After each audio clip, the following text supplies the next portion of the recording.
Rayalaseema project చేశామని చెప్పి ఎంత డైవర్ట్ చేశారు దీంట్లో నుంచి? 900 కోట్లు.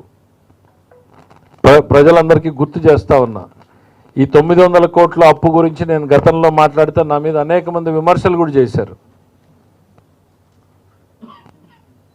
ఎందుకంటే రాష్ట్ర ప్రయోజనాలతో ఒక్కోసారి కొంతమేరకే మాట్లాడాల్సి వచ్చి ఆపితే కూడా ఈయన టీజర్ లాగా కొంత మాట్లాడాడు, మిగిలింది మాట్లాడలేదన్నారు. ఆవేదన అర్థం చేసుకోలేనటువంటి వాళ్ళ గురించి నేను మళ్ళీ చెప్తా ఉన్నా. ఈ పేరు పెట్టి పిఎఫ్సి దగ్గర నుంచి డబ్బులు తీసుకొచ్చారు. డబ్బులు రావాల్సింది ఎక్కడికి? ఆంధ్రప్రదేశ్ ప్రభుత్వానికి. కానీ ఆ డబ్బులు ఆంధ్రప్రదేశ్ ప్రభుత్వానికి రాలేదు. అందుకనే నేను చెప్పాను, అది రాయలసీమ థెఫ్ట్ ఇరిగేషన్ స్కీమ్ అయింది, లిఫ్ట్ ఇరిగేషన్ స్కీమ్ కాదు. పోనీ నువ్వు ఏం చేసినా చిత్తశుద్ధితో ఆ ప్రాజెక్ట్ కంప్లీట్ చేసావు, ఏదో రూపంలో చేస్తావా చేయవా, నీకు ఒక ఆలోచన ఉంది, మాకు ఒక ఆలోచన ఉంది. పోనీ దాన్ని చేసావు. అదే 1200 కోట్లు పెట్టి చంద్రబాబు నాయుడు గారు 1 సంవత్సరంలో ప్రాజెక్ట్ కంప్లీట్ చేశాడు. ఆలోచనను విమర్శించావు, మేము కరెక్ట్ అనుకున్నాం, మేము చేసాం. పోనీ నువ్వు చేసావా? అరే నువ్వు చేసిందేమో డిపిఆర్ ఇన్వెస్టిగేషన్ రిపోర్టు, నువ్వు ప్రజలకు చెప్పింది ఈరోజేమో ఆపేశానని. ఇది ఒకటి. రెండవది, చంద్రబాబు నాయుడు గారు ఆపింది ఏంటి? 2020లోనే నీ ఫ్రెండే చెప్పాడు. నువ్వు వెళ్ళి ఈరోజు ప్రెస్ మీట్లో ఏమంటున్నావు? రాయలసీమ లిఫ్ట్ ఇరిగేషన్ మీద చంద్రబాబు నాయుడు గారు కేసులు వేశారని. కేసులు వేసింది ఎవరు? తెలంగాణ ప్రభుత్వం, నీ మిత్రుడు. అటు కేసీఆర్ గారు, హరీష్ రావు గారు నీ మీద 2020లో వేశారు. నిన్న మొన్న ప్రెస్ మీట్ పెట్టి ఆయన డాక్యుమెంట్లతో సహా చూపించాడు, మేము స్టే తీసుకొచ్చాం దాని రాయలసీమ లిఫ్ట్ ఇరిగేషన్ మీద అని.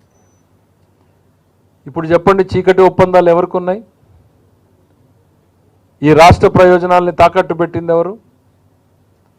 రాష్ట్రం కోసం అనుక్షణం తపన పడేటువంటి చంద్రబాబు నాయుడు గారు ఒకవైపు, ఆ ప్రాజెక్టుల పేరుతో ప్రజల్ని మోసం చేసింది నువ్వు మరోవైపు. ఇది ఒక డాక్యుమెంట్ రిలీజ్ చేశాను. రెండవది దీనికి సంబంధించింది. చివరికి మళ్ళీ ఏం చేసావు? 2023లోకి వచ్చేటప్పటికి ఇది అసలు ప్రాజెక్ట్ కాదు, water resources department Rayalaseema lift scheme, GO copy చదువుతా ఉన్నా, మీకు కావాలంటే సాఫ్ట్ కాపీలు పెడతాను. Rayalaseema lift scheme work components required for drinking water for Chennai water supply and chronically drought prone areas of Rayalaseema region. అసలు ఇది ఇరిగేషన్ ప్రాజెక్టు కాదు. చివరి 2 లైన్లు చదువుతా, ఎందుకంటే ఇంతకుముందే మీరు గంటసేపు కూర్చున్నా అన్నారు కాబట్టి. Government after careful examination of the proposals of the chief engineer Kurnool here by accord approval for taking up Rayalaseema lift scheme to meet the Chennai water supply and drinking water needs. I repeat, drinking water needs of Rayalaseema region.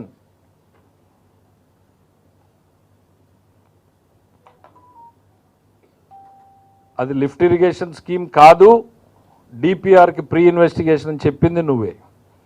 ఆ తర్వాత కాదు చెన్నైకి నీళ్ళు ఇవ్వడానికి రాయలసీమలో ఇతర ప్రాంతాలకు, ఏ ప్రాంతాలు వెళ్తాయి, ఎట్లా వెళ్తాయి, అదో పెద్ద discussion point. I don't want to take it up now. ఎక్కడ ఏది ఏ రూపంలో రాయలసీమకు న్యాయం జరిగినా కూడా సంతోషపడతాం, ఎవరికి జరిగినా కూడా. ఈ ఆలోచన కరెక్టా కాదా అనేటువంటి దాని మీద రకరకాల అభిప్రాయాలు ఉన్నాయి, అది కూడా పక్కన పెట్టు. అది డిపిఆర్ స్కీమ్ అంటావు, మళ్ళీ నువ్వే దాన్ని డ్రింకింగ్ వాటర్ సప్లై స్కీమ్ అంటావు. ఇందులో నిజమేది జగన్మోహన్ రెడ్డి గారు? ఇది రాయలసీమ ప్రజల్ని మోసం చేయడం కాదా? ఏదో ఒకటి రిజల్ట్ చూపించండి మీరు. ఇవాళ మేము కాన్ఫిడెంట్గా చెప్తున్నాం, పోలవరం రాకముందు పట్టిసీమను కడితే నువ్వు అక్కడ వెళ్ళి రెచ్చగొట్టావు, ఇక్కడ వచ్చి మాట్లాడావు. ఇవాళ పట్టిసీమ కట్టడం మూలాన కింద కృష్ణా డెల్టా బాగుంది, పైన ఉన్నటువంటి రాయలసీమ బాగుంది, మొత్తం అందరూ కనీసం బ్యాలెన్స్ చేసుకోగలుగుతూ ఉన్నాం. 1200 కోట్లు ఖర్చు పెడితే ఇప్పటికే అది 40,000 80,000 కోట్ల సంపదను సృష్టించింది. నువ్వేం చేసావు? నీ 900 కోట్లని ఎక్కడ ఖర్చు పెట్టావు? డిపిఆర్ ప్రిపేర్ చేయడానికి 900 కోట్లను ఖర్చు పెట్టావా నువ్వు? ఎక్స్ప్లెయిన్ చేయండి. రాయలసీమ ప్రజా సంఘాలు ఉన్నాయి, వాళ్ళకి చెప్పండి. రాయలసీమ మేధావులు అడుగుతున్నారు, వాళ్ళకి చెప్పండి. వాళ్ళకు కూడా రాయలసీమలో ఎట్లా ఉంటాయంటే ప్రజలు ఎవరు చెప్పినా మాకు నీళ్లు తెస్తామని మేము నమ్మేటువంటి పరిస్థితుల్లో ఉంటాం.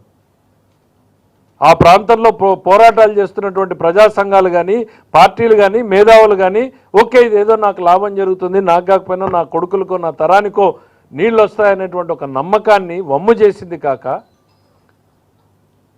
ఒక డిపిఆర్ ప్రిపరేషన్ పేరుతో 900 కోట్లు, మళ్ళీ అది డ్రింకింగ్ వాటర్ స్కీమ్ అంటూ మళ్ళీ ఈరోజు వచ్చి చంద్రబాబు ఆపాడని మా మీద బురదేసే ప్రయత్నం.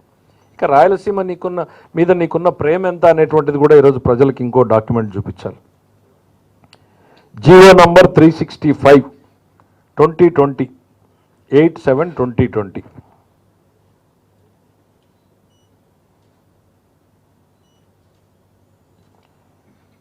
ఇది ఈ రాష్ట్రంలో 198 ఇరిగేషన్ ప్రాజెక్టులను ఆపేస్తూ జగన్మోహన్ రెడ్డి గారు ఇచ్చిన GO.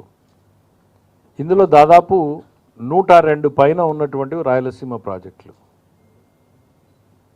I will just read first 2-3 lines.